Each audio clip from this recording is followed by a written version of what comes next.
But it's fair to ask companies, as they build out the Internet of Things, to not be creepy.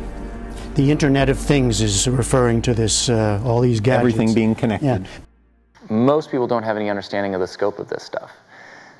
Now, my background's in IT, specifically IT security. But as an example, it turns out in the US, just to give you an example, and only 14% of people understand that their web surfing history is being tracked. Now, for me, that's a little bit like discovering that 86% of the United States population still believe in the Easter Bunny. It's a little terrifying because it means that the conversations we're having here today put us all in an extraordinarily elite group in understanding the potential damages. Most people just don't know. We are now more surveilled than we have ever been. Cities are covered in CCTV cameras. Authorities are gathering data on its citizens. It would be all too easy to confuse the real world with a sci-fi dystopia. And I wonder, with big data, everything is becoming more and more targeted because you have more and more information about consumers.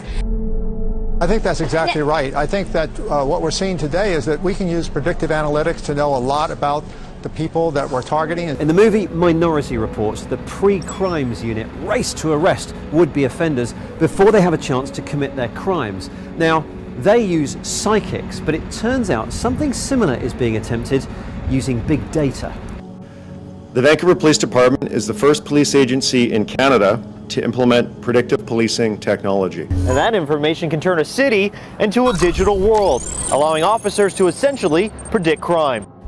Okay, Jan, what's coming? Double homicide, one male, one female, killer's male. But some of this technology is proving to be controversial, especially this. It's called the Strategic Subjects List, where HunchLab is concerned with predicting crimes and locations.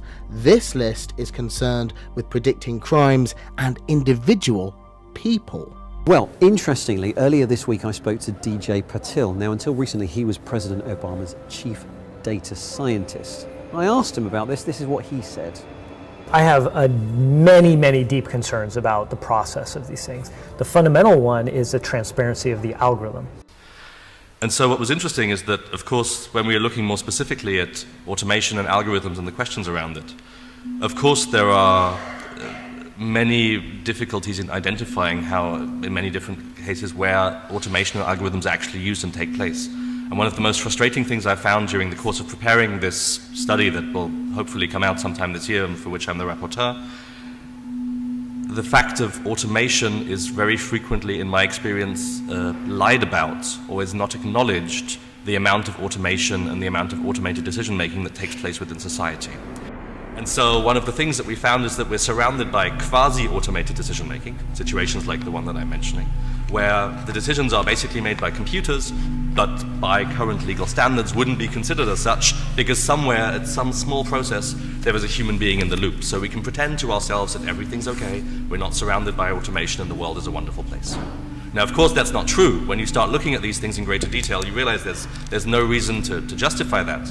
Yet still, this is an issue that we increasingly face, both defining the scope and the size of what we're going to be looking at.